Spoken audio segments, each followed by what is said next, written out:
Après les législatives sénégalaises, les premières tendances issues des résultats provisoires laissent planer l'hypothèse d'une éventuelle cohabitation.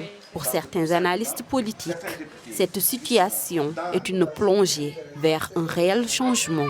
La cohabitation suppose que l'opposition est plus forte à l'Assemblée nationale. Donc on diront que c'est un scénario catastrophe. D'autres sont très à l'aise en disant qu'il y a un équilibre. En pareil cas, le pouvoir sera obligé de choisir un premier ministre dans l'opposition. Par eux aussi, il sera obligé de collaborer avec l'opposition.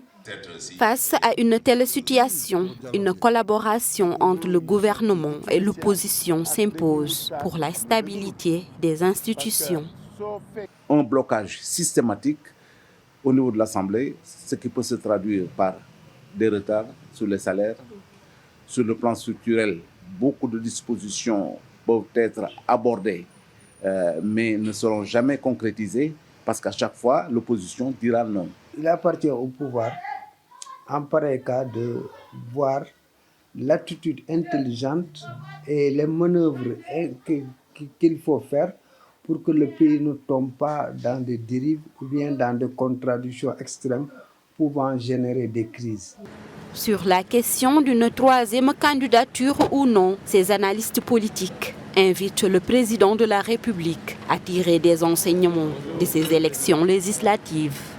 Le président de la République doit savoir qu'une réponse forte lui a été faite par une bonne partie de la population. Les Sénégalais semblent avoir fait, dans une grande frange importante de la population, ils semblent avoir fait le deuil de leurs espérances.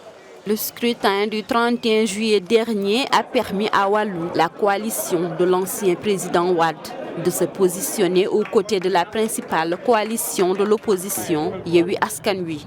En attendant les résultats officiels définitifs, cette nouvelle législature risque de connaître une nouvelle facette avec la reconfiguration de la scène politique sénégalaise.